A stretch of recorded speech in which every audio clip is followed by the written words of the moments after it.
লা ইলাহা ইল্লাল্লাহু মুহাম্মাদুর রাসূলুল্লাহ। এ হলো কলেমার ইমানের রশি।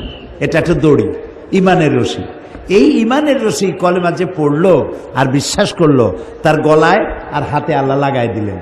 লাগাই দিয়ে বললেন, এইটা হলো মদ, এইটা হলো জেনা, এটা হলো সুদ, এটা হলো ঘুষ, এটা হলো আইল ঠেলা, এটা হলো ওজনে কম দেওয়া, ওইটা হলো খাদ্যে ভেজাল দেওয়া। তিলকা হুদুদুল্লাহ, এই হলো আল্লাহর বর্ডার। সুবহানাল্লাহ, সুবহানাল্লাহ।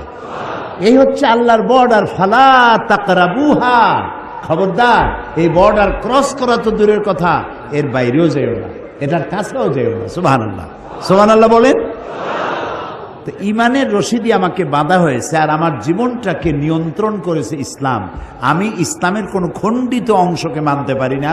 নামাজ, রোজা, হজ, যাকাত করব কোরআনের কথা মতো, আর বাকি জীবনের বিস্তীর্ণ অঙ্গন ছেড়ে দেব নফসের উপরে, অন্য কারো উপরে। এটা আর যাই হোক মুসলমান হইতে পারবে না। এটার নাম ইসলাম নয়। বুঝে আসছে কথা? তাহলে ইসলাম গতানুগতিকভাবে অন্যান্য ধর্মের মতো একটি ধর্ম নয়, এটি পূর্ণাঙ্গ জীবন ব্যবস্থা। গেল এক। 2 নম্বরে, এই কোরআন একে মনে করেছি ইবাদতের কিতাব।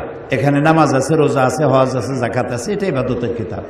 আচ্ছা ভাই, আপনার কমন সেন্সকে জিজ্ঞেস করুন, আপনার সাধারণ জ্ঞানকে জিজ্ঞেস করুন। শুধু যদি নামাজ, রোজা, হজ, যাকাতের কথা হয়, তাহলে তো এক পারা নাজিল করলেই হইতো। বলেন আপনারা, এক পারায় হইতো না? সেই তো বেশি, টু মাচ, নামাজ, রোজা, হজ, যাকাত। কিন্তু 30 পারা নাজিল হইল কোরআন শরীফ।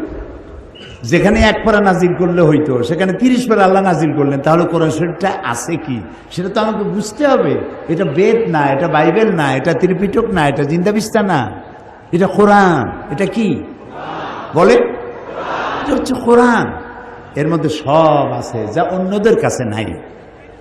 অন্যরা, আমি আগেই বলেছি, আমি কিন্তু কোনো ধর্মকে, কোনো ধর্ম পুস্তককে কখনো খাটো চোখে দেখি না, জীবনেও দেখিনি, আজও দেখবো না, ভবিষ্যতেও দেখবো না। আমি তাদেরকে সম্মান করি।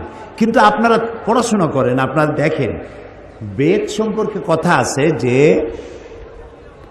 ব্রাহ্মণরা ছাড়া বেদ যদি লোয়ার কাস্ট, বর্ণশ্রেণীর হিন্দুরা যদি স্পর্শ করে, 14 গোষ্ঠী নরকে যাবে। কিন্তু কোরআন শরীফ সম্পর্কে কি এই কথা আছে যে হুজুররা, মৌলানা আলমগীর সাহেব আর সভাপতি সাহেব, এই যে মৌলানা